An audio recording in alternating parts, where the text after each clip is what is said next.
Você não está convidada. Pode ficar em casa cuidando do seu filho.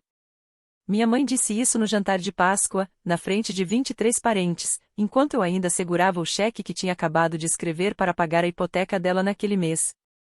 Ela esperava que eu chorasse. Esperava que eu implorasse. Mas eu apenas sorri. E o que eu tirei da minha bolsa em seguida fez a mesa inteira ficar em silêncio, só que por um motivo bem diferente. Antes de continuar, se essa história realmente tocar você, aproveita para curtir e se inscrever no canal. E me conta nos comentários de onde você está assistindo e que horas são aí. Vou adorar saber. Meu nome é Diana Fletcher. Tenho 31 anos, sou mãe solteira e, pelos últimos 2 anos e meio, fui a pessoa que manteve minha família de pé, até eles deixarem bem claro que eu nunca fui, de verdade, parte dela. Agora deixa eu voltar um pouco no tempo, para fevereiro, 3 meses antes daquele jantar de Páscoa, quando minha mãe me pediu, pela primeira vez, para reservar um local de casamento em Paris. Todo mês, no dia 1º, eu sentava à mesa da cozinha e abria o notebook. Era sempre o mesmo ritual: transferir $2.400 da minha conta corrente para pagar a hipoteca da casa na Willow Creek.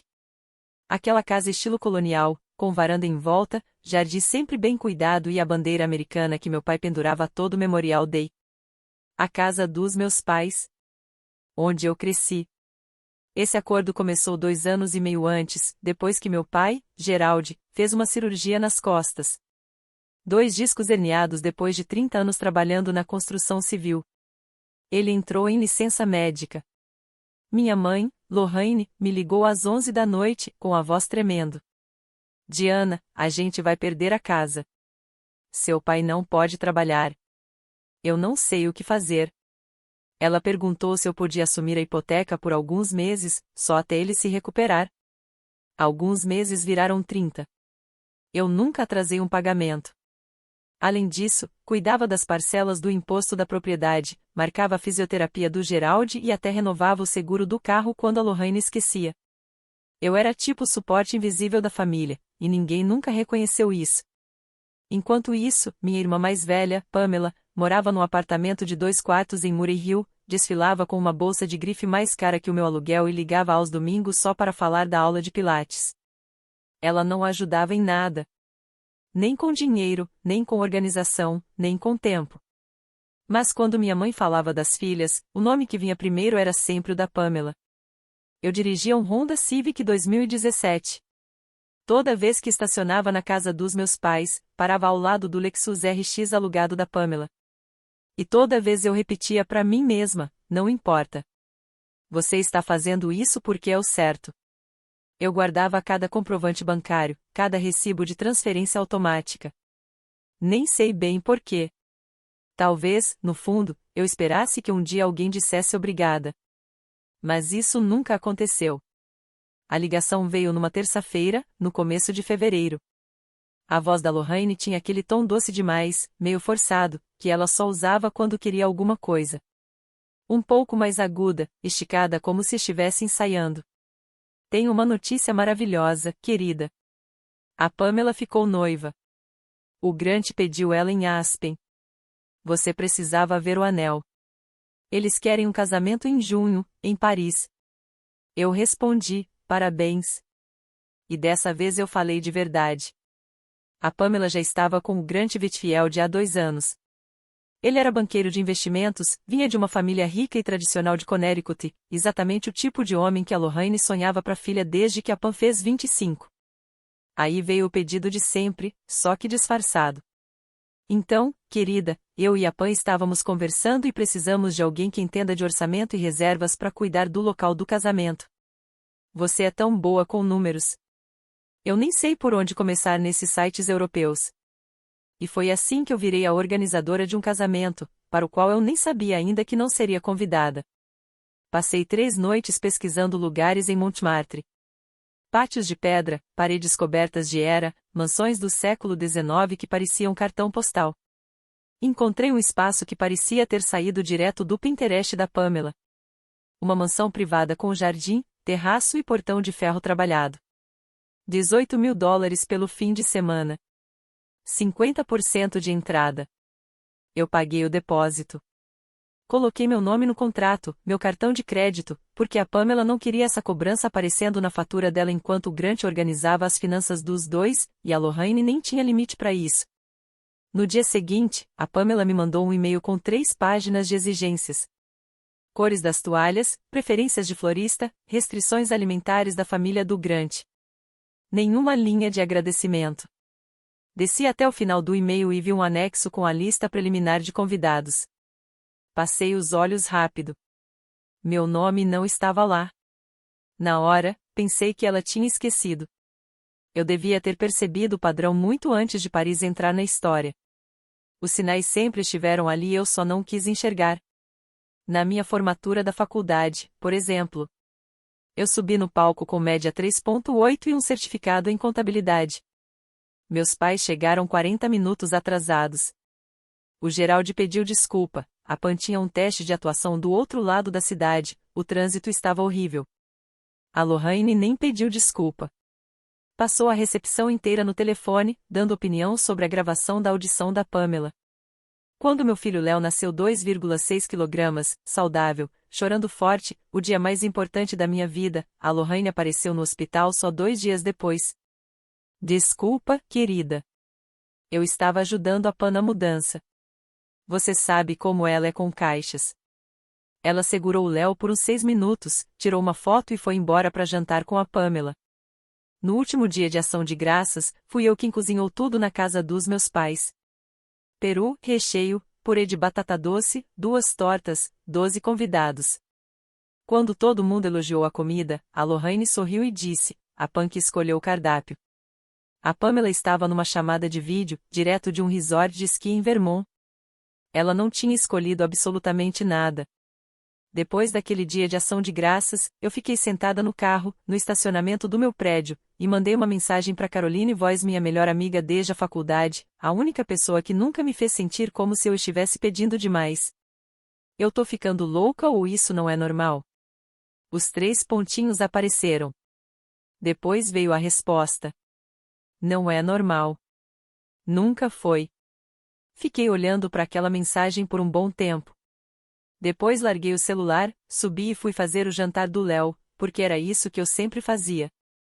Engolia seco. Seguia em frente. Continuava presente, porque acreditava que, se eu fizesse o suficiente, um dia ela olharia para mim do jeito que olhava para Pamela. O Léo me perguntou sobre Paris numa quarta-feira à noite. A gente estava sentado na nossa mesinha de jantar, aquela que eu mesma montei com um móvel da IKEA, um tutorial do YouTube e uma chave Allen já meio desgastada.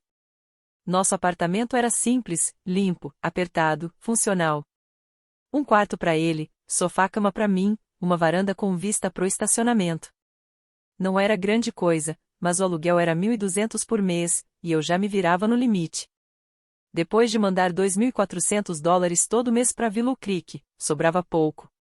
Naquela noite, ele comia macarrão com queijo marca do mercado, porque o orgânico custava $3 a mais.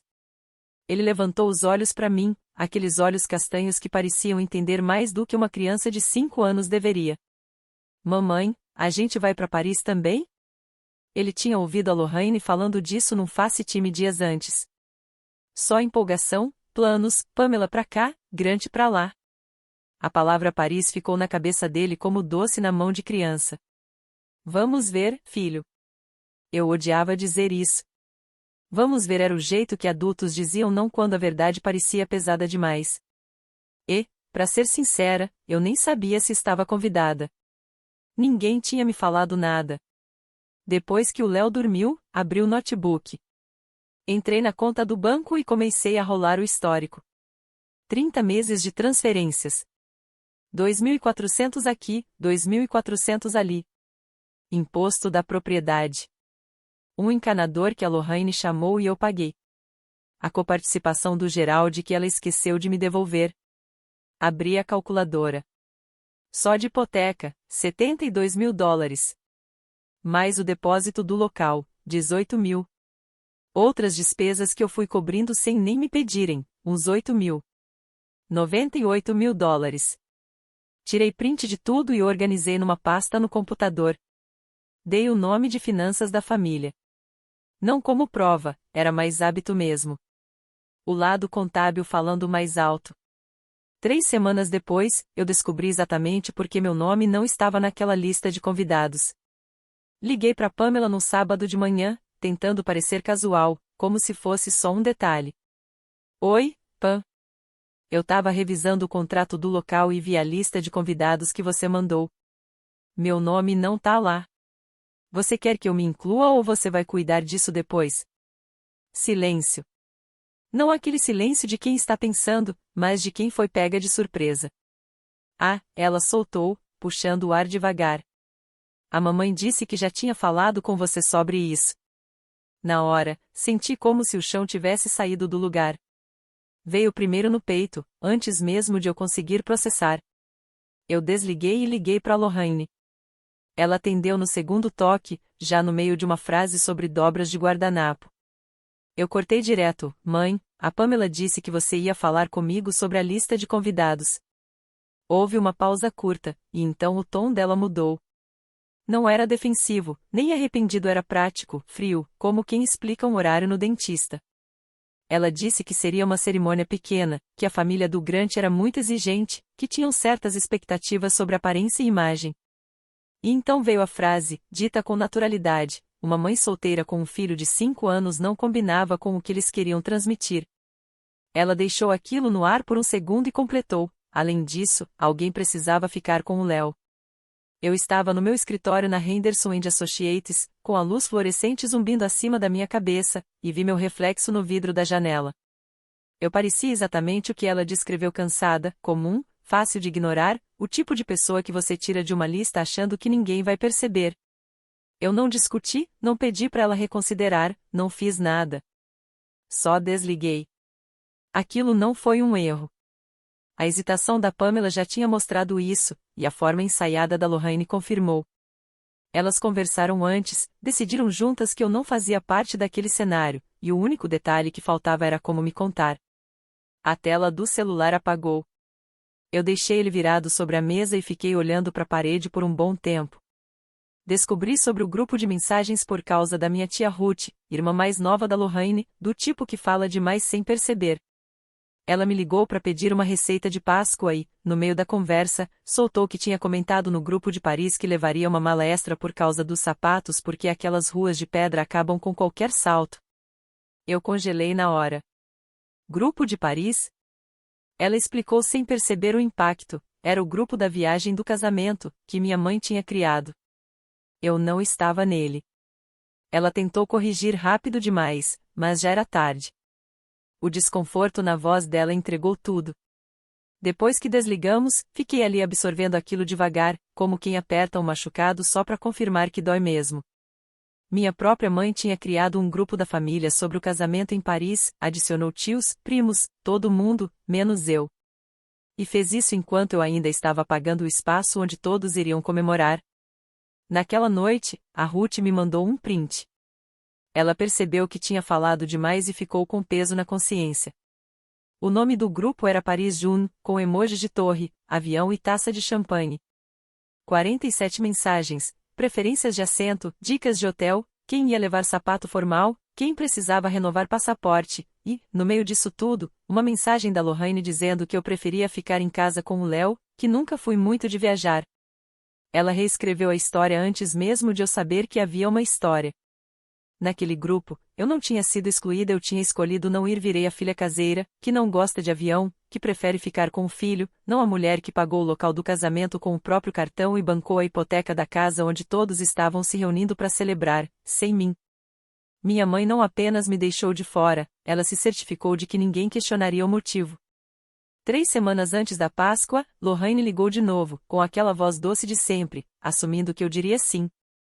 A Páscoa vai ser na nossa casa este ano. Você vai cuidar da comida, né? Você sabe como a Pam e eu somos. Não conseguimos cozinhar para 30 pessoas. Segurei o telefone longe do rosto e fiquei olhando para ele como se fosse um animal pequeno que tivesse me mordido. Ela estava me pedindo para preparar o jantar de feriado para a família que tinha decidido que eu não merecia nem um assento no avião. Ela queria que eu aparecesse com um avental, sorrindo, agradecida pela oportunidade de servir, e depois acenasse em junho enquanto todos voavam para uma cidade que eu já tinha pago para recebê-los. Claro, mãe, estarei lá, eu disse com calma. Até sorri ao falar, porque dessa vez não concordava por obrigação, mas porque estava começando a elaborar um plano diferente. Naquela tarde, fui até uma papelaria e comprei uma pasta Manila. De volta ao apartamento, imprimi todos os extratos bancários dos últimos 30 meses, cada confirmação de transferência automática, o contrato do local com meu nome no topo e o número do meu cartão no rodapé. A sequência de e-mails entre eu e o coordenador da propriedade em Montmartre. Empilhei tudo com cuidado, prendi com clipes e coloquei na pasta. Passei o polegar na borda. Era fina, meia polegada de papel, mas continha $98.000 em verdades que ninguém naquela mesa de Páscoa sabia. No dia seguinte, no supermercado, notei a cobrança da nova toalha de mesa da Pottery Barn, $68, no cartão de crédito que eu ainda estava pagando. Ela estava decorando a mesa com meu dinheiro. Eu ia colocar tudo em pratos limpos. Caroline não me deixou chegar devagar. Nunca deixou. Nos encontramos num café perto do escritório dela, tijolos aparentes, cafés caros, o tipo de lugar onde jovens profissionais falam sobre ações e taxas de juros. Ela olhou para meu rosto e largou o café. Me conta. Então contei tudo. A ligação com a Lorraine, o grupo de mensagens, a lista de convidados, o local que eu paguei, a hipoteca que eu vinha carregando, tudo disposto como eu organizaria o livro contábil de um cliente. Ordenado, factual, devastadoramente claro. Caroline não interrompeu. Quando terminei, ela não me abraçou. Não disse sinto muito. Ela se inclinou para frente e disse algo que ninguém nunca tinha me dito: Diana. Você deu $90.000 para eles em 2 anos e meio. Você mora num apartamento de 1 quarto com sofá-cama. Seu filho usa roupa de segunda mão. Acorda. Aquilo caiu como água fria. O que aconteceria, ela disse devagar, se você simplesmente parasse? Não para puni-los, só parasse. Eu nunca tinha me permitido pensar nisso nesses termos, mas sentada à frente de Caroline, com os números ainda ecoando na minha cabeça, deixei a ideia se formar. Se eu parasse de pagar a hipoteca, meus pais não conseguiriam arcar com ela. Os pagamentos de auxílio-doença geral de mal cobriam as contas básicas. A Lorraine não trabalhava há anos. Eles ficariam em atraso em menos de 60 dias. Se eu cancelasse o local, a Pamela perderia o espaço dos sonhos 3 meses antes do casamento. Reagendar em Paris na alta temporada com tão pouco tempo seria caro e limitado. Eu não estava pronta para decidir nada ainda. Mas algo dentro de mim tinha se rompido, e a Caroline segurava a borda, mantendo tudo firme. Você não está abandonando eles, Diana. Eles te abandonaram primeiro. Você só está alcançando o atraso. Eu tentei mais uma vez, porque era isso que eu fazia. Tentava até que tentar não significasse mais nada. Naquela quinta-feira à noite, dirigi até Willow Creek. Gerald estava na garagem, o único cômodo da casa que ainda parecia ser dele, com serragem no chão, um rádio portátil sintonizado numa estação de rock clássico e o cheiro de óleo de linhaça. Ele estava lixando uma moldura larga, manchada de nogueira, daquelas que se pendura na sala. Que bonita, pai! É pra quê? Ele não levantou o olhar. Sua mãe quer para o retrato de noivado da Pamela, o da viagem a Aspen. Eu deixei a informação no ar e me sentei num banquinho ao lado. Pai, você sabia que a mamãe disse a todos que eu escolhi não ir a Paris? A mão dele parou sobre a lixa, mas ele ainda não olhou para mim. Ela disse que eu não sou a imagem que eles querem, continuei. Ela falou para a família do Grant, não me sinto confortável em ambientes formais, e disse isso enquanto eu pago a hipoteca desta casa. Você sabia disso? Gerald largou a lixa. Passou o polegar na palma da mão, o gesto que ele fazia quando estava desconfortável, e disse, sua mãe tem seus motivos. Diana, eu reservei o local. $18.000. Meu cartão de crédito. Não comece uma guerra. Deixe pra lá. Ele se virou de volta para a bancada, para a moldura, para Pamela. Olhei ao redor da garagem. varas de pesca penduradas na parede, uma prateleira com ferramentas antigas, 3 fotos da PAN em diferentes idades, retrato escolar, baile, formatura. Conto 2 vezes porque achei que poderia ter perdido alguma coisa. Não havia uma única foto minha. Nenhuma. Aquele foi o último momento em que pedi a alguém da minha família permissão para existir. Eu não estava bisbilhotando, quero deixar isso claro. Quando a Lorraine me pediu para reservar o local, ela me deu o login do e-mail dela para que eu pudesse encaminhar a confirmação. Nunca mudou a senha, que ainda estava salva no meu navegador. Voltei para pegar o recibo do local, precisava dos termos de cancelamento para minha pasta. Mas ao abrir a caixa de entrada dela, notei um e-mail que eu não tinha visto antes. Assunto: Arranjos de junho, considerações sobre convidados. Remetente: Judith Whitfield, mãe do Grant. Ela escrevia de forma educada e formal, perguntando se havia restrições alimentares ou assentos especiais a considerar. Correspondência padrão de mãe do noivo. E na resposta da Lorraine, datada de 14 de janeiro, 3 semanas antes de ela sequer me pedir para reservar o local, estava escrito: Diana não vai comparecer. Não se sente confortável em ambientes formais. Sempre foi mais caseira. Ela é uma garota maravilhosa, mas é melhor para todos que ela fique de fora dessa. Espero que você compreenda. Foi a resposta da Judith, claro, Lorraine. O que você achar melhor. 14 de janeiro. Ela já tinha avisado a família do Grant que eu não iria antes mesmo de me pedir para pagar $18.000. Antes do grupo de mensagens, antes da lista de convidados, antes da ligação em que ela fez parecer que era uma decisão difícil, tomada a contragosto pelo bem da cerimônia. Não era contragosto. Era premeditado. Sentei à mesa da cozinha, com o brilho do notebook iluminando meu rosto, e senti algo mudar. Não foi uma fissura desta vez, mas uma ruptura limpa, daquelas que não cicatrizam voltando ao que eram antes. Tirei print da sequência de e-mails, imprimi, e coloquei na pasta Manila. A pasta estava ficando mais grossa e eu mais silenciosa, essas duas coisas estavam conectadas. Então, pausa.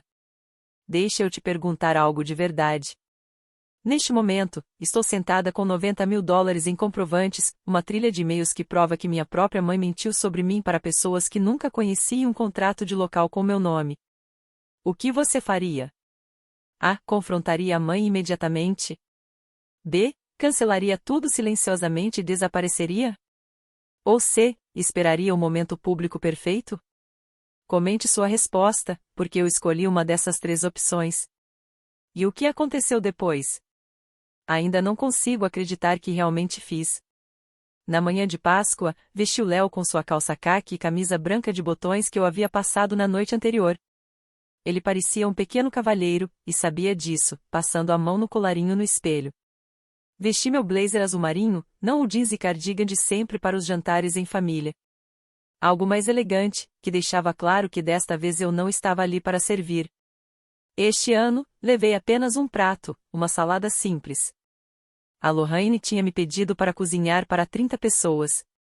Eu tinha concordado, mas entre aquela conversa e aquela manhã, decidi que a era da Diana cuidando de tudo tinha acabado. Começando pelo menu, a pasta Manila estava dentro da minha bolsa Coach, comprada há 6 anos em um outlet, o couro gasto nos cantos, a única coisa minimamente bonita que eu carregava. Revisei o conteúdo 3 vezes naquela manhã, extratos bancários, contrato do local, prints de e-mails, tudo impresso, organizado e preso com clipes. Léo segurava minha mão no estacionamento enquanto caminhávamos em direção à casa. O gramado estava impecável, Geraldi devia ter cortado a grama no dia anterior.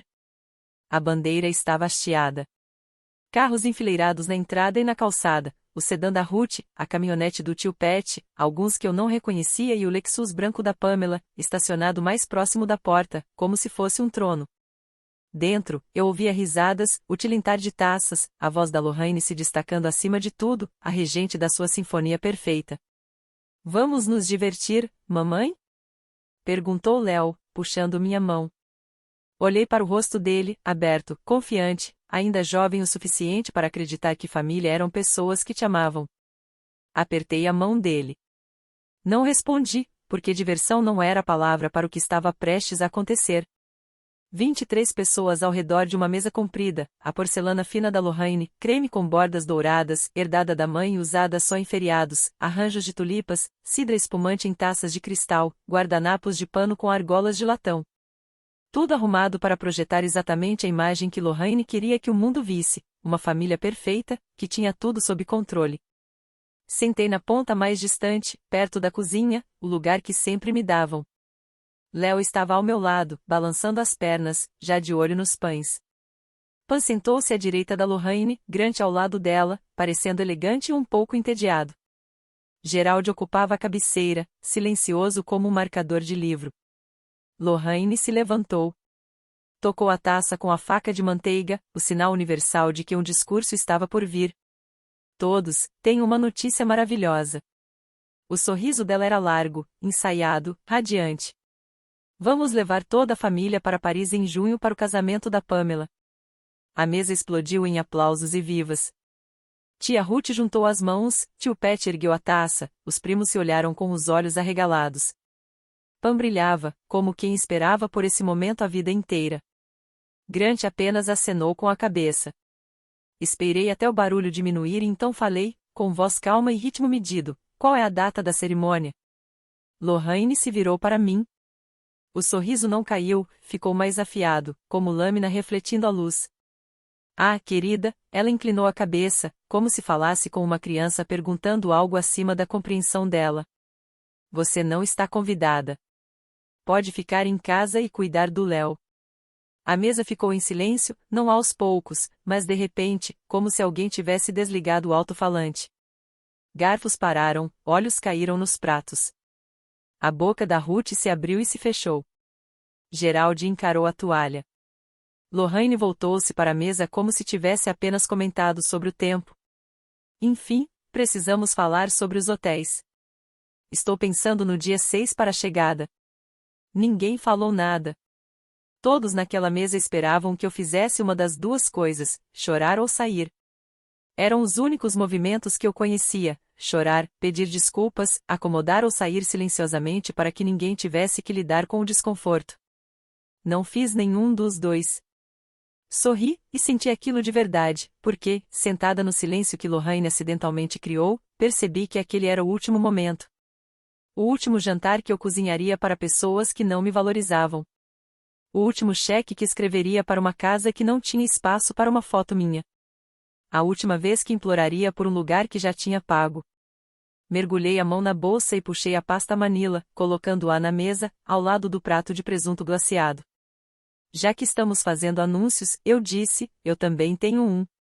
Abri a pasta, a primeira pilha, 30 meses de extratos bancários destacados em amarelo. Cada pagamento de hipoteca que fiz ao ser da Willow Creek, $2.400, mês após mês, durante 2 anos e meio. Eu paguei $72.000 de hipoteca desta casa. Coloquei o segundo documento na mesa, o contrato do local, meu nome impresso no topo, o número do meu cartão no rodapé, o endereço da propriedade Montmartre em negrito. Eu tinha reservado e pago o local do casamento da Pamela. $18.000. E então os e-mails, as palavras da Lorraine para Judith Whitfield, impressas em preto e branco. Minha mãe dizendo à família do Grant que eu preferia uma vida mais tranquila e não me importaria de ficar de fora. Datado de 14 de janeiro, 3 semanas antes de ela me pedir para dar o depósito. Ninguém se moveu. O rosto da Lorraine perdeu a cor, aquele tipo de palidez que começa na mandíbula e sobe pelo rosto. Fechei a pasta. Não estou com raiva. Acabou. O pagamento da hipoteca parou hoje. E o local? Está no meu nome. Cancelarei a reserva na segunda-feira. Lorraine se recuperou primeiro. Sempre se recuperava. Seu instinto de autopreservação era mais rápido que a consciência. Você está sendo dramática, Diana. Isso é jantar de Páscoa. É uma reunião de família. A voz da Pamela cortou a mesa, aguda e crescente. Você não pode cancelar meu local. Esse é meu casamento. Mantive a voz calma. O contrato está no meu nome. O cartão de crédito é meu. Legalmente, a reserva é minha para cancelar. Gerald se mexeu na cadeira. Diana, esse não é o momento nem o lugar. Quando foi, pai? Olhei diretamente para ele. Quando você me disse para deixar para lá na garagem, depois que te mostrei os extratos bancários e você voltou a lixar a moldura da Pamela. Ele não respondeu.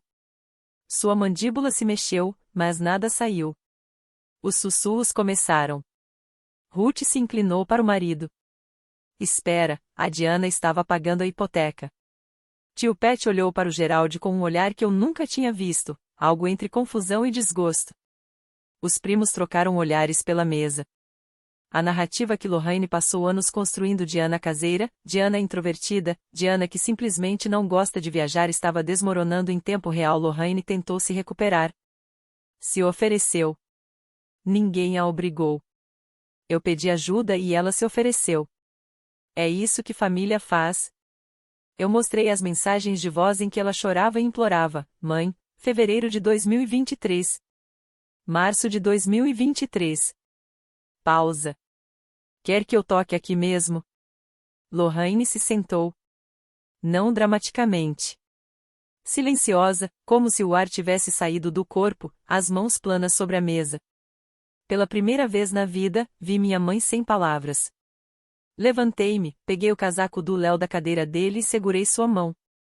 23 pessoas observavam. Ninguém me interrompeu. Minhas mãos não paravam de tremer. Prendi o Léo na cadeirinha, conferi a cinta 2 vezes e fechei a porta com o máximo de cuidado que pude. Ele olhou para mim pela janela, confuso, procurando. Entrei no banco do motorista e agarrei o volante. O couro estava quente pelo sol. Olhei para a casa através do para-brisa, a luz da varanda acesa, a bandeira pendurada murcha, silhueta se movendo atrás das cortinas.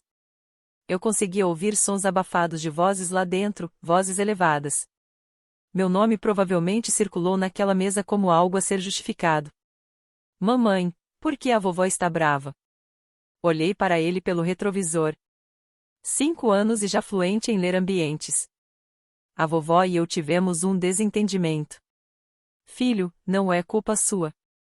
Nada disso é sua culpa. Ele assentiu devagar, daquele jeito que as crianças têm de aceitar o que você diz sem acreditar totalmente. Meu telefone vibrou. Lorraine. Fiquei olhando para a tela até escurecer. Depois vibrou de novo. Pamela, você precisa resolver isso agora. Você não tem ideia do que acabou de fazer. Eu não respondi. Pensei que largar a verdade naquela mesa iria parecer poder, armadura, justiça chegando finalmente com papéis e recibos. Mas sentada naquele estacionamento sozinha, com meu filho de 5 anos e o efeito do que eu acabará de fazer, não parecia nada disso. Parecia uma cirurgia sem anestesia.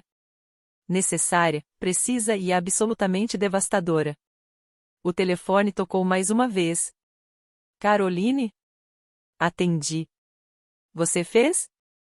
Fiz. Um suspiro. Então venham para minha casa, às 2, agora mesmo.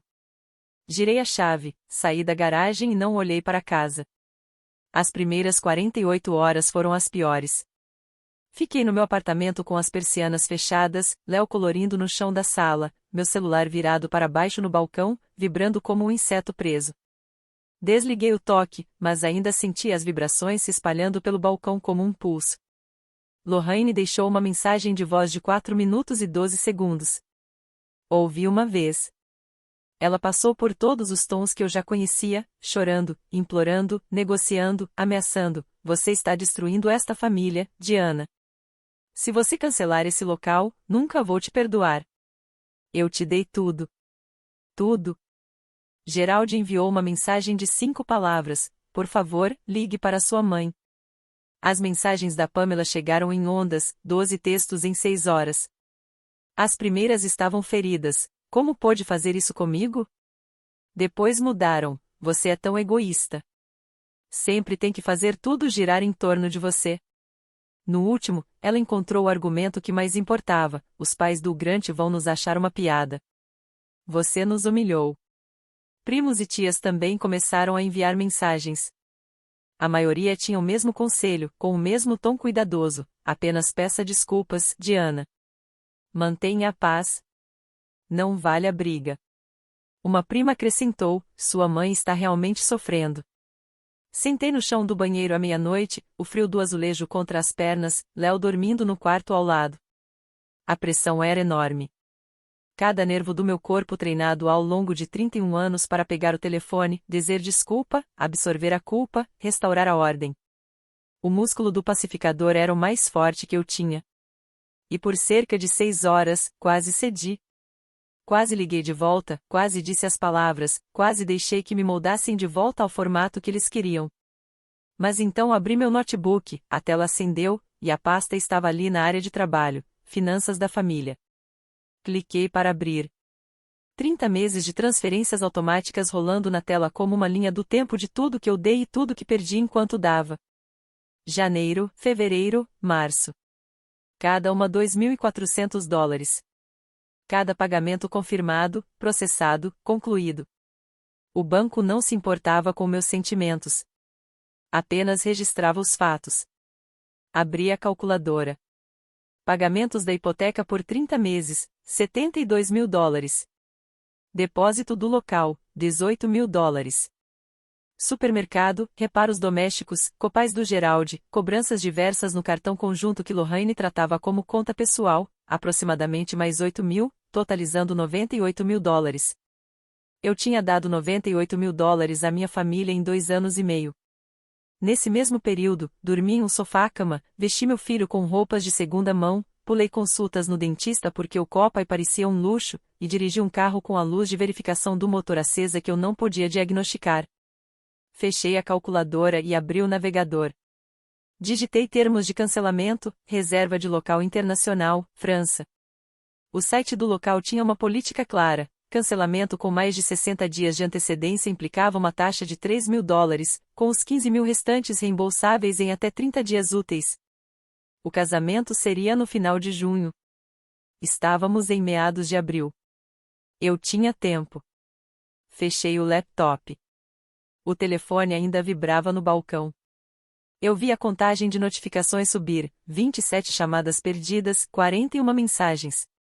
Cada uma delas uma versão da mesma exigência: volte. Fique quieta. Conserte isso.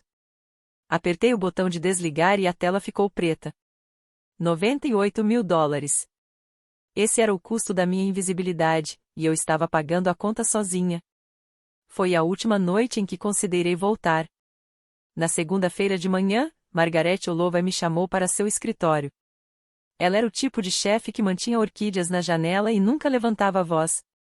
Autoridade expressa com precisão, não com volume. Sua licença de CPA pendia em uma moldura simples atrás da escrivaninha de Nogueira. Ela me contratou na Henderson e Associates 4 anos atrás e, nesse tempo, nunca comentou sobre minha vida pessoal até aquele momento. Feche a porta, Diana. Sentei. Ela cruzou as mãos. A Henderson está abrindo um escritório satélite em Savannah, Geórgia. Equipe pequena, 8 clientes no início, espaço para crescer. Recomendei você para a posição de contadora-chefe. Pisquei. Savannah, o custo de vida é mais baixo. Boas escolas. O salário vem com um aumento modesto. Nada que mudasse a vida, mas real. Ela fez uma pausa. E fica a cerca de 5 horas daqui. 5 horas. Longe o suficiente para não ser alcançada por uma ligação de culpa de 40 minutos. Longe o suficiente para que Lohane não apareça na sua porta numa terça à tarde com lágrimas e acusações. Eu te vi carregar muito, Diana. Não sei os detalhes e nem estou perguntando, mas você parece cansada de um jeito que não tem nada a ver com horas extras. Ela encontrou meus olhos. Savannah fica a 2 horas do oceano. O Léo ia adorar. E, sinceramente, você merece começar algo que seja seu. Sentei ali sentindo o peso daquela palavra, seu. Eu não conseguia lembrar da última vez em que algo na minha vida tinha sido puramente meu. Não compartilhado, não emprestado, não dado para manter a vida de outra pessoa funcionando sem problemas. Posso pensar a respeito? Claro. Mas a posição começa dia 1º de junho. Preciso de uma resposta até o final do mês.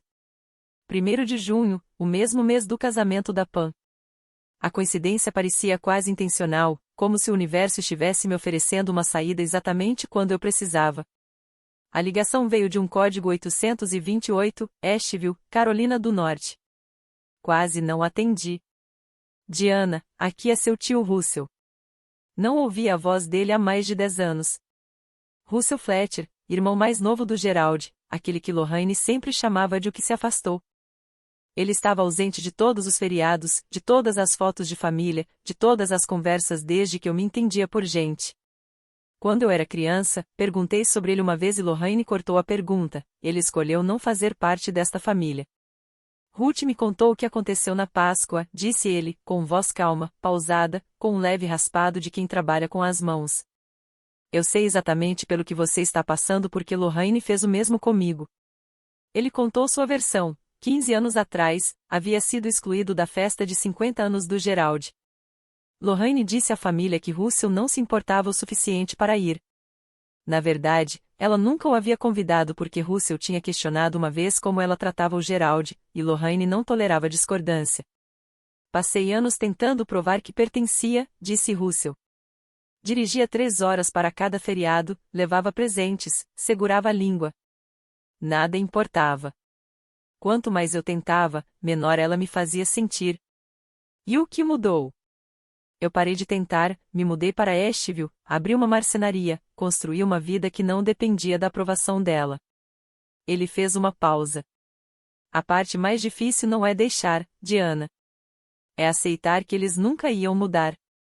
Ele também ofereceu algo prático, contatos em Savannah com a Furniture Commis, uma corretora de imóveis que poderia me ajudar a encontrar um lugar dentro do meu orçamento. Passei 31 anos achando que era a única que via o padrão. Descobri que alguém mais viu e sobreviveu. Liguei numa terça-feira ao meio-dia. Intervalo de almoço, escritório silencioso, porta fechada. A coordenadora do local atendeu de Paris, sotaque nítido e profissional. Dei o número da reserva, soletrando meu nome, confirmei o cartão registrado. Senhora Fletcher, como titular do contrato, a senhora tem total autoridade para cancelar esta reserva. Conforme a seção 4.2 do acordo, cancelamentos feitos com mais de 60 dias de antecedência da data do evento estão sujeitos a uma taxa administrativa de $3.000. O saldo restante de 15.000 será reembolsado no método de pagamento original em até 30 dias úteis. Entendido. Por favor, prossiga com o cancelamento. Confirmado. A senhora receberá um e-mail com o número de referência do cancelamento dentro de 1 hora.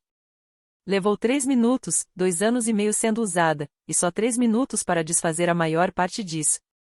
O e-mail de confirmação chegou às 12h47. Li 2 vezes, salvei e imprimi uma cópia. Depois, redigi um e-mail formal, endereçado a Lorraine e Pamela. Assunto: cancelamento do local, reserva em Paris. A reserva no Montmartre foi cancelada conforme minha autoridade como titular registrada do contrato. Confirmação de cancelamento anexada. Desejo a Pamela e Grant um casamento maravilhoso. Incluí Margaret Olova em cópia, não como ameaça, mas como testemunha, um registro profissional de que isso foi feito de forma limpa, formal e sem má intenção. Apertei enviar. 20 minutos depois, meu telefone acendeu, Pamela. 11 chamadas seguidas, todas caindo na caixa postal. Observei a tela pulsar e apagar, como um coração desacelerando. Ativei o mudo e voltei para minhas planilhas, havia clientes que realmente precisavam da minha atenção. A carta era mais difícil que o telefonema. Chamadas desaparecem no ar. Cartas ficam sobre a mesa. Escrevi à mão, em papel branco simples, sem papel timbrado. Não era profissional, era pessoal. Era a última coisa que eu escreveria para eles como alguém que carregou o peso da família. Mantive curto: queridos mãe e pai, esta carta é para informar que não farei mais os pagamentos da hipoteca da propriedade em Willow Creek a partir de 1º de maio. Em anexo, encontram-se cópias de todas as 30 transferências mensais que realizei em seu nome, totalizando $72.000. Isto não é um castigo. É uma correção. Não posso mais financiar um lar que não me inclui. Desejo a ambos o melhor, Diana. Li 4 vezes, não mudei nada, fechei e enviei por correio registrado, com assinatura exigida e número de rastreamento anotado. O comprovante foi para minha pasta. Aprendi que, com essa família, todo limite precisava de registro. Na mesma tarde, acessei minha conta e cancelei a transferência automática. O sistema pediu confirmação. Confirmei. O próximo pagamento programado, 1º de maio, $2.400, foi removido da fila. Fiz as contas mais uma vez, meus pais teriam cerca de 60 dias antes que o banco enviasse notificação de atraso. Tempo suficiente para refinanciar, reorganizar ou descobrir como cobrir a dívida sozinhos. Eu não queria que perdessem a casa, só queria que entendessem quem estava mantendo tudo. Naquela noite, Léo e eu jantamos na mesa da cozinha, macarrão com manteiga, um copo de leite para ele, um de vinho para mim. Conversamos sobre o dia na escola, algo sobre um caminhão de bombeiros e um livro sobre baleias. Foi a refeição mais tranquila que tive em anos. Caroline apareceu com pizza, uma garrafa de vinho tinto e 3 rolos de fita adesiva. Isso está realmente acontecendo, ela disse, parada na porta do meu apartamento, olhando para as caixas empilhadas contra a parede. Isso está realmente acontecendo. Sem alarde, ela começou a trabalhar, embrulhando copos em jornal, etiquetando caixas com a letra firme e precisa dela, cozinha, quarto do Léo, livros. Ela era o tipo de amiga que aparecia com fita adesiva e não perguntava se você tinha certeza. Léo ajudava do jeito dele, colocando os bichos de pelúcia cuidadosamente dentro da caixa, tirando-os e arrumando de outro jeito. Ele ainda não entendia o que mudar de casa significava, só sabia que estávamos colocando coisas em caixas, e que mamãe parecia mais leve que o normal. O apartamento era pequeno, e não demorou muito. 4 anos em um quarto só, a mesa do IKEA, o sofá-cama, a varanda olhando para o estacionamento. Eu pagava 1.200 por mês enquanto mandava o dobro para Willow Creek. A matemática sempre esteve ali. Eu só recusava olhar. Caroline me conectou com o contato do Russell em Savannah, um apartamento de 2 quartos perto do Forsyth Park, a poucos minutos a pé da nova escola do Léo, 15 minutos da praia. O aluguel era ligeiramente menor que o que eu pagava. Pela primeira vez, teria um quarto com porta que fechava. Você não vai se despedir deles? Caroline perguntou, selando a última caixa. Não, eu balancei a cabeça. Sem discussão. Ela sabia que despedidas exigem 2 pessoas que se importem, e eu já tinha provado de que lado da equação estava. Saímos numa terça de manhã. Léo adormeceu antes de pegarmos a estrada. Eu assisti às placas de saída passando pelo para-brisa uma a uma. E, pela primeira vez em 31 anos, ninguém ligou pedindo para eu fazer algo. Rápido, quero ouvir de você, se estivesse na minha posição, teria dado algum aviso antes de fazer tudo? Ou teria feito exatamente como eu, resolvido tudo quieto, no papel, e ido embora? Dê sua opinião nos comentários. E se essa história está chegando perto de você, se inscreve, porque a próxima fase da minha vida em Savannah é onde tudo mudou. Savannah nos recebeu como um banho quente recebe ossos cansados. Devagar, completamente sem pedir permissão. O apartamento ficava em uma rua arborizada no bairro vitoriano, perto o suficiente do Forsyth Park para ouvir a fonte pela janela se a manhã estivesse quieta. 2 quartos, cozinha com balcão de verdade, uma pequena varanda com uma cadeira de balanço deixada pelo antigo morador e eu a mantive porque Léo já havia adotado. No primeiro dia dele na Garrison Elementary, voltou para casa com tinta na camisa e um sorriso tão grande que dividia o rosto.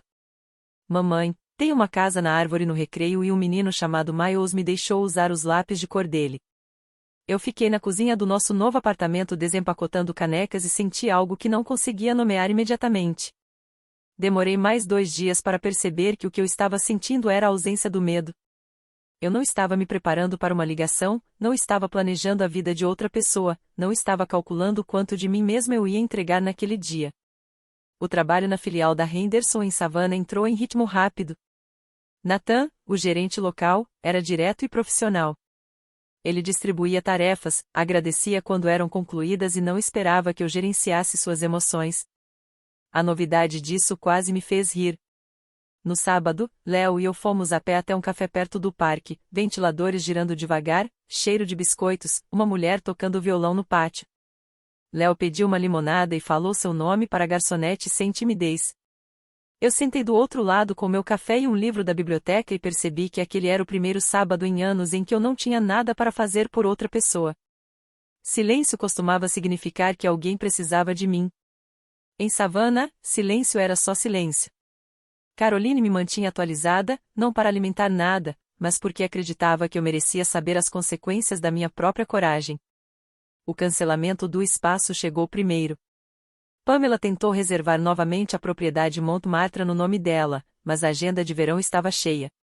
Ela passou 2 semanas ligando para todos os espaços disponíveis no centro de Paris. Tudo que encontrava era ou o dobro do orçamento ou metade da ambição. Lorraine, segundo Ruth, passou um final de semana inteiro ligando para velhos amigos, procurando contatos na Europa, como se seu círculo social se estendesse pelo Atlântico. Encontraram uma substituição, um restaurante menor com sala privativa perto do Seine. Sem jardim, sem portão de ferro, sem pátio. Pamela teria chorado ao ver as fotos. O golpe da hipoteca foi ainda mais pesado. Gerald recebeu minha carta registrada e chamou Lorraine para ler junto na cozinha. Segundo Ruth, que ouviu de um clipete, que ouviu de Gerald por telefone, foi a primeira vez que Lorraine descobriu o valor exato mensal, $2.400. Ela nunca tinha perguntado. Nunca tinha olhado. Apenas assumiu que Diana continuaria pagando, do mesmo jeito que você assume que a empresa de energia mantém a luz acesa. Eles perderam o pagamento de maio. O cereiro enviou uma notificação. Gerald ligou para o banco sobre uma reestruturação e foi informado que a relação renda-dívida exigia um consignatário ou um pagamento inicial maior para refinanciar. O Lexus foi colocado à venda no final do mês. Gerald, sem opções, fez algo que não fazia há uma década, ligou para Russell, pedindo dinheiro emprestado. Russell disse, não. Eu te amo, Gerald, mas não vou financiar o estilo de vida da Lorraine mais do que Diana deveria ter feito. Lorraine tentou me alcançar por todos os canais que conhecia. Meu antigo número estava bloqueado. Ela enviou e-mails, longos. Eu não abri nenhum. Eles apareceram numa quinta-feira, 3 semanas depois da minha mudança. Eu estava na minha mesa revisando o relatório trimestral de um cliente quando Nathan surgiu na porta com uma expressão que eu nunca tinha visto antes. Metade preocupação, metade desculpa. Diana, há 2 mulheres no saguão perguntando por você. Elas dizem que são da família. Meu estômago caiu. Saí devagar. Através do vidro divisório, pude vê-las, Lorraine com seu blazer taubeta e brincos de pérola, postura rígida, bolsa apertada na mão como se fosse uma arma. Pão ao lado, com óculos de sol gigantes que não tirou nem dentro do prédio, braços cruzados, mandíbula tensa. Pareciam deslocadas. 2 mulheres de um mundo de centros de mesa com tulipas e guardanapos monogramados, de pé num saguão de escritório em Savannah com carpete industrial e luzes fluorescentes. Gerald devia ter conseguido meu endereço com Russell sob algum pretexto. Essa era a única conexão. A voz de Lorraine chegou até mim antes mesmo de eu alcançar a porta. Diana, você precisa vir aqui fora agora. Vamos resolver isso. A recepcionista me olhou de lado, 2 colegas na impressora levantaram os olhos. Nathan deu um passo à frente, calmo, sem pressa. Posso ajudá-las em alguma coisa? Este é um local de trabalho. Pam lançou-lhe um olhar. Isso é assunto de família e este é um ambiente de trabalho, Nathan disse, sem levantar a voz. Coloquei a mão na porta. Está tudo bem, Nathan. Eu resolvo. 5 minutos. Ele assentiu, mas não saiu do saguão. Apoiado no balcão da recepção, braços cruzados, presente, visível, inconfundivelmente protetor. Percebi que esse era um homem que eu conhecia há 3 semanas e que respeitava meus limites mais do que minha própria mãe respeitou em 31 anos. Empurrei a porta de vidro e saí para o estacionamento. Minha mãe estava ali sob o sol da tarde, esperando encontrar a Diana que sempre se dobrava. Ela estava prestes a conhecer outra pessoa. O estacionamento estava quente e silencioso. Uma fileira de carvalhos lançava longas sombras sobre o asfalto. Lorraine mantinha as costas eretas, como se apenas a postura pudesse restabelecer a autoridade. Você precisa cancelar esse espaço. O casamento da Pamela é em 6 semanas, O espaço já está cancelado, mãe. O depósito está sendo devolvido para minha conta. Isso é um absurdo. Você está destruindo o casamento da sua irmã por causa de um comentário no jantar? Pan deu um passo à frente. Então, e daí? Você vai arruinar meu casamento só porque mamãe disse uma coisa? Olhei para ela. Uma coisa? Mamãe disse à família do Grant que eu não me sentia confortável em ambientes formais. Me excluiu do grupo de mensagens e disse a todos que eu escolhi não ir. Ela reescreveu toda a história do porquê eu não estava lá. E ela fez tudo isso enquanto eu escrevia os cheques. A voz de Lorraine endureceu. Eu sou sua mãe e você é minha filha. Minha voz não vacilou. Mas você deixou claro naquela mesa que eu não faço parte desta família. Não vou discutir mais sobre isso. Estou apenas aceitando o que você me disse. O estacionamento ficou silencioso. Um carro passou pela rua atrás de nós. Em algum lugar por perto, um pássaro cantou e não obteve resposta. O lábio de Pan tremia. Os olhos de Lorraine estavam molhados, mas sua mandíbula permanecia rígida. Nenhuma delas disse a palavra que poderia ter mudado algo, desculpa. Ela pairou no ar entre nós como uma porta que ninguém alcançava. Espero que o casamento da Pan seja lindo, eu disse. Falo sério. Mas eu não vou financiá-lo, e não vou fingir que está tudo bem. Virei-me e atravessei a porta de vidro. Ela se fechou atrás de mim com um clique suave, daquele som quase imperceptível, mas absolutamente definitivo. Vocês podem ter uma família sem mim, mas não podem ter meu dinheiro, meu tempo e meu silêncio enquanto fingem que eu não existo. Essa foi a última frase que disse na cara da minha mãe. A onda se espalhou devagar, do jeito que a verdade sempre se espalha, não em um só golpe, mas em milhares de pequenas correções. Caroline me ligou uma semana depois do confronto no estacionamento. Ela tinha almoçado com Ruth, que tinha tomado café com duas primas que conversaram com o tio Pat. Pela primeira vez, a fofoca familiar estava levando a história certa. O espaço para o casamento havia sido oficialmente rebaixado. Pamela e Grant se casaram em um pequeno restaurante perto do Sim, 12 convidados em vez de 40, menu prefixado em vez de uma propriedade privada, sem pátio, sem portão de ferro. Lorraine sorria nas fotos, mas Ruth disse que os olhos dela pareciam com alguém que tivesse abaixado a intensidade da luz. A reestruturação da hipoteca foi feita, mas com parcelas mensais mais altas. Gerald e Lorraine venderam Lexus para cobrir a diferença. Gerald pegou trabalhos de consultoria parcial, rascunhos leves, nada que sua coluna não pudesse aguentar. Eles estavam se virando, mas a margem de segurança havia desaparecido. A casa em Willow Creek ainda era deles, mas pela primeira vez na vida eles entenderam quanto aquilo custava. A família estendida tinha perguntas. Ruth dizia a todos que perguntavam a mesma coisa: Diana estava pagando por tudo. Ninguém sabia. Algumas primas entraram em contato diretamente comigo. Mensagens curtas, cuidadosas e sinceras, eu não fazia ideia. Sinto muito. Agradeci a cada uma, sem entrar em detalhes. A ligação que eu não esperava veio de Grant Whitfield. Ele havia conseguido meu número com Ruth. Diana, quero que você saiba que eu não sabia de nada disso até a Páscoa. O que sua família fez foi errado. Eu disse isso a Pam. Eu disse à mãe dela. Você merecia algo melhor. Agradeci, e era sincero, mas não entrei em mais detalhes. Grant agora era o marido de Pam. Aquela era a vida deles para lidar. Os fatos finalmente alcançaram a ficção, e ninguém poderia reescrever essa versão. O envelope chegou em agosto, branco, sem remetente, mas reconheci a caligrafia. Meu pai sempre escrevia em letras apertadas e cuidadosas, a caligrafia de alguém que mediu coisas a vida toda. Abri na mesa da cozinha enquanto Léo comia cereal na sala ao lado, com o som de desenhos de sábado de manhã entrando pela porta. A carta tinha uma página, sem preâmbulo. Diana, estive pensando no que dizer por 3 meses, e ainda não encontrei as palavras certas. Sei que isso não é suficiente. Eu deveria ter falado há muito tempo. Na Páscoa, na garagem, em todos os jantares em que sua mãe disse algo que te fez pequena e eu não disse nada.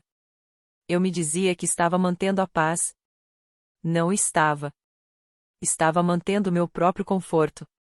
Eu deveria ter falado algo. Deveria ter dito muitas coisas. Não escrevo para pedir que você volte ou pague algo. Escrevo porque você é minha filha e merecia um pai que se posicionasse. Eu não fiz isso. Isso é culpa minha. Léo se parece com você quando era pequena. Mesmos olhos, mesma expressão séria quando está pensando. Sinto falta dele. Sinto falta de você. Mas entendo se você precisar de tempo. Entendo se precisar de muito, filha. Li a carta 2 vezes. Na segunda vez, minha visão embaçou e as palavras ficaram suaves nas bordas. Não era um pedido de desculpas completo. Ele não mencionou Lorraine. Não explicou por que 30 anos de silêncio pareciam aceitáveis. Não prometeu mudar. Mas era a primeira coisa honesta que ele havia colocado no papel. E para um homem que passou a vida toda evitando conversas difíceis, uma página provavelmente era tudo o que ele tinha. Dobrei a carta e coloquei na gaveta da minha mesa de cabeceira. Não joguei fora. Não emoldurei. Apenas deixei existir. Como uma porta deixada entreaberta que eu ainda não estava pronta para atravessar. A carta de Lorraine chegou pelas mãos de Caroline, entregue pessoalmente porque todas as linhas diretas para mim haviam sido cortadas. Caroline ligou antes de abrir. É da sua mãe? Quer que eu leia primeiro? Pode. Ouvi o envelope rasgar, uma pausa, e então a voz de Caroline, plana, descrente. Ela começa com: só quero minha família de volta. Penso em você todos os dias. Vamos deixar isso para trás e recomeçar.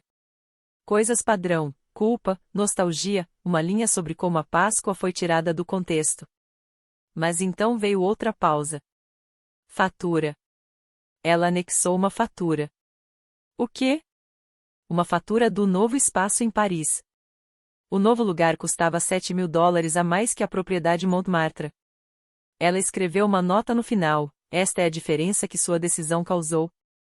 Por favor, envie o valor a Pam pelo Venmo assim que possível. Sentei na varanda em Savannah, na minha cadeira de balanço, a luz da tarde passando pelos carvalhos, e ri.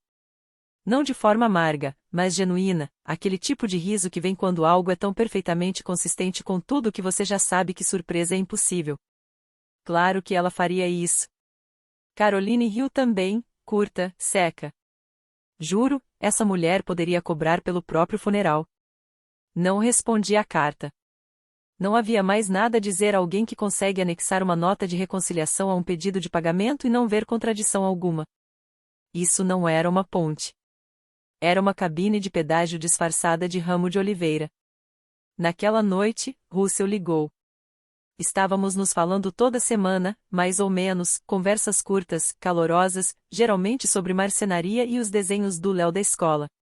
Deixa eu adivinhar, ele disse. Ela mandou uma carta de culpa com uma fatura anexada. Como você sabia? Ela me mandou uma em 2011.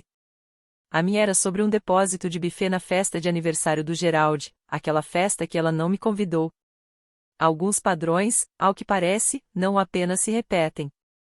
Eles se passam adiante. Em outubro, Savannah começou a parecer menos um lugar para onde eu tinha me mudado e mais um lugar a que eu realmente pertencia. As manhãs de sábado se tornaram nossas, minhas e do Léo. Íamos ao mercado de agricultores perto do Forest Park, aquele tipo de mercado do sul que cheira a pêssegos e amendoins torrados, com um toque doce de pipoca caramelizada de alguém. Um duo de bluegrass tocava sob uma tenda branca. Casais mais velhos dançavam. Crianças corriam entre as barracas com mãos pegajosas e sorrisos enormes. Léo tinha sua rotina. Primeiro os amendoins cozidos, depois a barraca dos biscoitos caseiros para cachorros. Mesmo sem termos um cachorro, ele adorava como a mulher atrás da mesa deixava ele escolher quais provar. Ela o chamava de Young Sir, e ele saía de lá se sentindo 2 centímetros mais alto a cada vez. Eu seguia com meu café, observando-o atravessar a multidão com a confiança silenciosa de uma criança que se sente segura. Ele tinha feito 2 bons amigos na escola, Miles e uma menina chamada Juniper, que compartilhava sua obsessão por baleias. A professora dizia que ele era gentil, concentrado e, às vezes, sério demais para um garoto de 5 anos. Reconheci essa última parte. No trabalho, Natan me confiou um pequeno portfólio de clientes para gerenciar sozinho. 6 contas, nada dramático, mas era a primeira vez que alguém confiava em mim pelo que eu podia fazer, não pelo que estava disposta a sacrificar. Liguei para Caroline naquela noite da varanda. Acho que estou realmente feliz. Isso é permitido? É obrigatório, ela respondeu. E já era a hora. Meu apartamento era simples. Os desenhos do Léo na parede, uma estante comprada em uma loja de segunda mão, uma planta na janela que de alguma forma prosperava mesmo com minha incapacidade de lembrar de regar. Ninguém me pediu para fazer nada naquela manhã. E, de alguma forma, isso era tudo. Pamela se casou no último sábado de junho. Descobri como se descobre sobre o tempo numa cidade onde você não mora mais, de forma passiva, sem urgência. Ruth me enviou uma foto. Sem comentários, só a imagem. Pamela em um vestido branco, cabelo preso, buquê de peonias. Grant em um terno cinza chumbo, parecendo um homem que está, na maior parte do tempo, certo do que está fazendo. Lorraine ao lado deles, pérolas e tudo, sorrindo como se sorria em retratos, corretamente, convincentemente, vazia. O local era pequeno, uma sala privada com janelas arqueadas e toalhas brancas, flores em vasos baixos. Parecia adequado. Parecia o que se aceita quando o plano original falha e você não quer que ninguém perceba. Estudei a foto por uns 10 segundos. Percebi as coisas que uma contadora percebe. A multidão era pequena. O espaço, apertado. Os arranjos eram modestos. Percebi também o que uma filha percebe. A postura da minha mãe estava perfeita, mas os olhos dela pareciam cansados. Aquele tipo de cansaço que vem de sustentar uma forma que já não serve mais. Deixei o celular com a tela virada para baixo no balcão.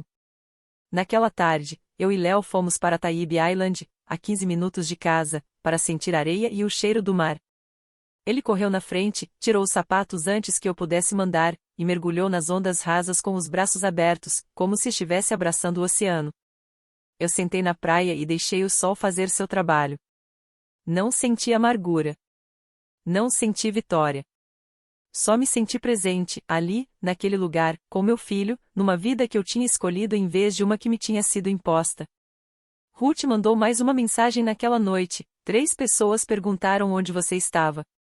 Sua mãe disse que você estava doente. Ninguém mais acreditava nela. Ela estava em Paris. Eu estava na praia.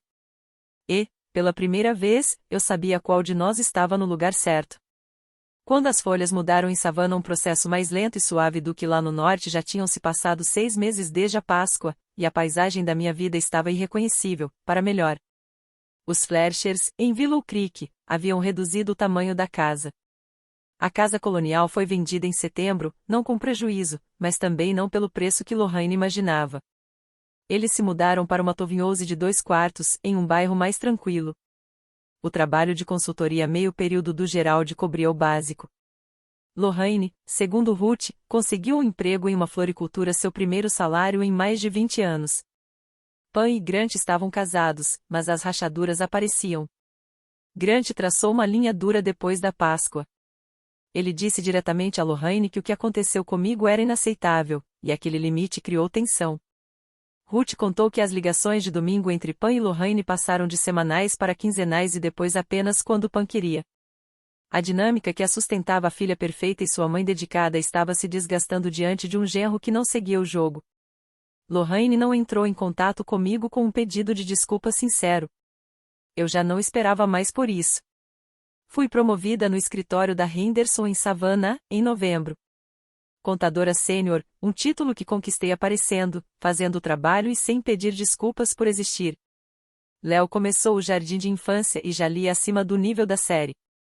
A professora usou a palavra prosperando. Nunca tinha visto essa palavra associada a nada da minha família. Comecei terapia, não porque estivesse quebrada, mas porque queria entender os padrões bem o suficiente para garantir que Léo nunca os herdasse. Em dezembro, escrevi uma carta para Gerald, curta, honesta e aberta. Quando você estiver pronto para uma conversa verdadeira e sincera, estarei aqui. Eu falava sério. Também entendi que talvez isso nunca acontecesse. E eu havia feito as pazes com isso. Eu costumava medir meu valor pelo quanto eu dava. Hoje, eu meço pelo que sinto quando acordo. Quero te dizer algo e quero que você ouça do jeito que eu quero que seja ouvido. Eu não saí para punir ninguém. Eu saí porque percebi que ficar era me punir. Todo mês eu escrevia aquele cheque. Todo feriado eu preparava aquela refeição. Cada vez que engolia a sensação de ser ignorada, eu ensinava à minha família que eu não importava. E, pior ainda, estava ensinando a mesma coisa para o Léo. Minha mãe queria um retrato de família sem mim, então eu deixei. E fui e construí meu próprio quadro. Não é uma vida perfeita. Ainda tenho manhãs em que a culpa antiga aparece, em que me pergunto se eu deveria ter me esforçado mais, ficado mais tempo, encontrado uma maneira mais de fazer com que eles me vissem. A terapia ajuda nessas manhãs. O rosto do Léo também ajuda, quando ele me conta sobre o dia dele. A pasta Manila agora está no meu armário. Não olho mais para ela. Não preciso. O papel fez seu trabalho, disse a verdade quando minha voz não podia. Mas a verdadeira prova de quem eu sou não está em extratos bancários ou contratos de espaços. Está no jeito que meu filho ri sem checar se alguém aprova. Está no apartamento silencioso com a cadeira de balanço na varanda. Está em um sábado no mercado de agricultores, onde ninguém precisa que eu seja nada além de presente. Se você é a Diana da sua família, aquela que paga, planeja, aparece, mantém tudo junto e não recebe nada de volta, escute, você tem permissão para parar. Você tem permissão para ir embora. E você tem permissão para ficar bem depois disso. Isso não é egoísmo. É sobrevivência. Mamãe, podemos ir à praia? Léo apareceu na porta, sapatos na mão, sorrindo. Vamos, bebê.